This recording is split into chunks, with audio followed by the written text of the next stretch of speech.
भविष्य अंधकार में डूबा था। हर दिशा में केवल निराशा और भय का साम्राज्य था। ऐसा प्रतीत होता था मानो प्रकाश की कोई किरण इस अंधकार को चीर नहीं पाएगी। क्रूरता और अन्याय का बोलबाला था। समाज में हर तरफ अन्याय और अत्याचार का बोलबाला था। लोग अपने अधिकारों के लिए संघर्ष कर रहे थे, लेकिन उनकी आवाजें दबा दी जाती थीं। लोग भयभीत थे। शोषण चरम पर था। हर व्यक्ति अपने भविष्य को लेकर चिंतित था। चारों ओर केवल अराजकता और असुरक्षा का माहौल था। लोग अपने ही घरों में कैद होकर रह गए थे। धरती मां कराह रही थी। मानवता खो गई थी। प्रकृति भी इस अंधकार से अछूती नहीं थी। सूखी धरती, मुरझाए पौधे और बंजर भूमि इस बात का प्रमाण थे कि जीवन का हर रूप संकट में था। चारों ओर निराशा ही निराशा थी। सबको एक उम्मीद थी। इस निराशा के बीच लोगों के दिलों में एक छोटी सी उम्मीद की किरण थी। वे किसी चमत्कार की प्रतीक्षा कर रहे थे जो इस अंधकार को समाप्त कर सके। भगवान विष्णु के 10वें अवतार की, कल की अवतार की। यह विश्वास था कि भगवान विष्णु का 10वां अवतार, कल की अवतार, इस अंधकार को समाप्त करेगा और एक नए युग की शुरुआत करेगा। यह अवतार न्याय और धर्म की स्थापना करेगा और मानवता को उसके खोए हुए मूल्यों की ओर वापस ले जाएगा।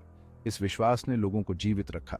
वे जानते थे कि अंधकार के बाद सवेरा जरूर आएगा, और इसी उम्मीद के साथ वे अपने जीवन की कठिनाइयों का सामना कर रहे थे। हर दिन वे भगवान से प्रार्थना करते थे। उनकी प्रार्थनाओं में एक ही बात होती थी, कल के अवतार का आगमन। वे जानते थे कि जब यह अवतार आएगा तो दुनिया में फिर से शांति और समृद्धि का दौर आएगा। और इसी उम्मीद के साथ वे अपने जीवन की कठिनाइयों का सामना कर रहे थे। वे जानते थे कि अंधकार के बाद सवेरा जरूर आएगा, और इसी उम्मीद के साथ वे अपने जीवन की कठिनाइयों का सामना कर रहे थे। एक छोटा सा गांव, शांत और पावन। यहां धर्म और प्रेम का वास था। इसी गांव में एक परिवार रहता था, विष्णु, यश और सुमति, नेक और दयालु। उनकी प्रार्थनाओं का फल मिला। सुमति गर्भवती हुई। आशा की एक किरण जगी। शुभ घड़ी आई। एक बालक ने जन्म लिया। उसका नाम कल्कि रखा गया। बालक असाधारण था। उसके जन्म से ही तेज और शक्ति का एहसास हुआ।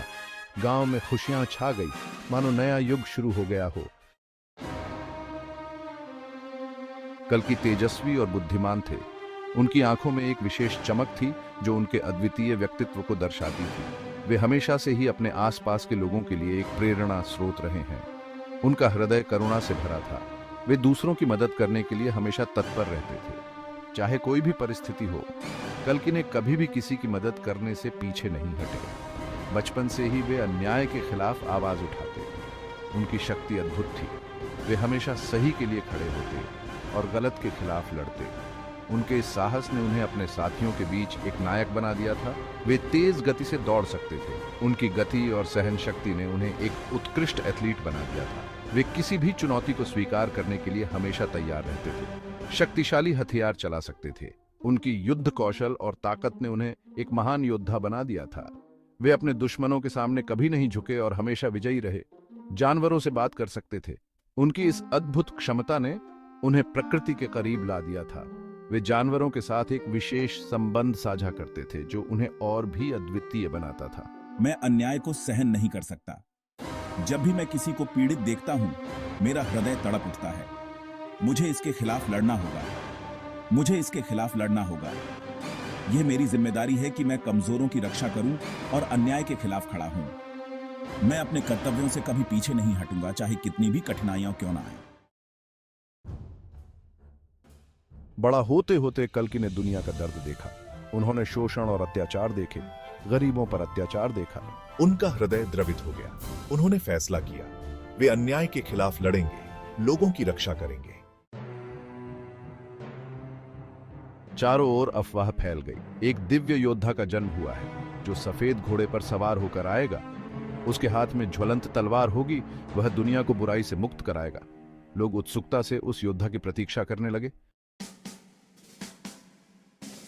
कल्कि ने अपनी यात्रा शुरू की। रास्ते में नेक दिल इंसान उनके साथ जुड़ते गए। कोई योद्धा था तो कोई विद्वान, कोई रणनीतिकार था तो कोई हीलर। सबका एक ही लक्ष्य था, कल्कि का साथ देना, दुनिया को बुराई से मुक्त कराना। कल्कि और उनके साथियों ने कई युद्ध लड़े। उन्होंने अत्याचारियों को परास्त किया, शोषकों को दंड दिया। उन्होंने लोगों को मुक्त कराया, उन्हें न्याय दिलाया। हर विजय के साथ उनकी शक्ति बढ़ती गई। अंततः समय आ गया। कल्कि का सामना काली से हुआ। काली अंधकार और छल का प्रतीक था। भयंकर युद्ध हुआ। कल्कि की तलवार दिव्य प्रकाश से चमक रही थी। अंत में कल्कि ने काली का वध कर दिया। दुनिया से अंधकार मिट गया। काली के अंत के साथ ही धरती पर शांति और समृद्धि लौट आई। यह एक ऐसा समय था जब लोग भय और अंधकार से मुक्त हो गए थे। हर तरफ खुशहाली और आनंद का माहौल था। लोग एक दूसरे के साथ मिलकर जश्न मना रहे थे और प्रकृति भी अपनी पूरी सुंदरता के साथ खिल उठी थी। यह एक नई शुरुआत थी, एक नया युग जिसमें हर कोई प्रेम और सौहार्द के साथ जी रहा था। कल्कि ने लोगों को प्रेम, एकता और प्रकृति के साथ सामंजस्य बिठाकर रहने का संदेश दिया। उन्होंने सिखाया कि सच्ची खुशी और समृद्धि तभी संभव है जब हम एक दूसरे के साथ मिलकर काम करें और प्रकृति का सम्मान करें। कल्कि का संदेश था कि हमें अपने मतभेदों को भुलाकर एकजुट होना चाहिए और एक दूसरे की मदद करनी चाहिए। उन्होंने यह भी बताया कि हमें अपने पर्यावरण की देखभाल करनी चाहिए और उसे संरक्षित रखना चाहिए ताकि आने वाली पीढ़ियां भी इसका आनंद ले सकें। उन्होंने मानवता को सही मार्ग दिखाया। कल्कि ने अपने ज्ञान और अनुभव से लोगों को सिखाया कि सच्चा मार्ग वही है जो सत्य और न्याय पर आधारित हो। उन्होंने युवाओं को प्रेरित किया कि वे अपने जीवन में उच्च आदर्शों को अपनाएं और समाज के लिए कुछ अच्छा करें। कल्कि ने यह भी बताया कि हमें अपने बुजुर्गों का सम्मान करना चाहिए और उनके अनुभवों से सीखना चाहिए। उन्होंने यह संदेश दिया कि सच्ची महानता सेवा और त्याग में है। समय आने पर कल्कि चले गए। उन्होंने अपना कार्य पूरा कर लिया था और अब समय आ गया था कि वे आगे बढ़ें। लेकिन उनका जाना एक अंत नहीं था, बल्कि एक नई शुरुआत थी।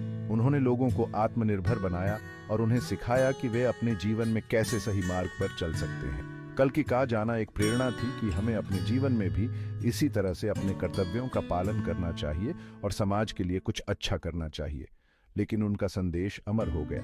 कल्कि का संदेश समय के साथ और भी प्रासंगिक हो गया। लोग उनकी कहानियों को सुनते और उनसे प्रेरणा लेते। उनके संदेश ने लोगों के दिलों में एक नई उम्मीद जगाई और उन्हें सिखाया कि सच्चाई और अच्छाई की हमेशा जीत होती है। कल्कि का संदेश एक प्रकाश स्तंभ की तरह था जो लोगों को अंधकार से बाहर निकालकर सही मार्ग पर ले जाता था। कल्कि की गाथा आज भी हमें प्रेरित करती है। उनकी कहानियां और उनके संदेश आज भी लोगों के दिलों में जीवित हैं। वे हमें सिखाते हैं कि हमें अपने जीवन में सच्चाई, न्याय और प्रेम को अपनाना चाहिए।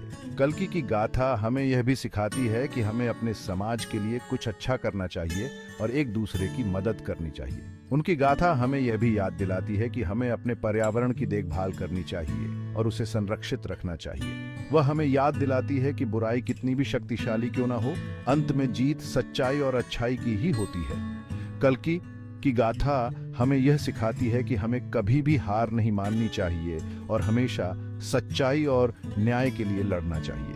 उनकी गाथा हमें यह भी सिखाती है कि हमें अपने जीवन में उच्च आदर्शों को अपनाना चाहिए और समाज के लिए कुछ अच्छा करना चाहिए। कल्कि का संदेश हमें यह भी सिखाता है कि हमें अपने पर्यावरण की देखभाल करनी चाहिए और उसे संरक्षित रखना चाहिए ताकि आने वाली पीढ़ियां भी इसका आनंद ले सकें।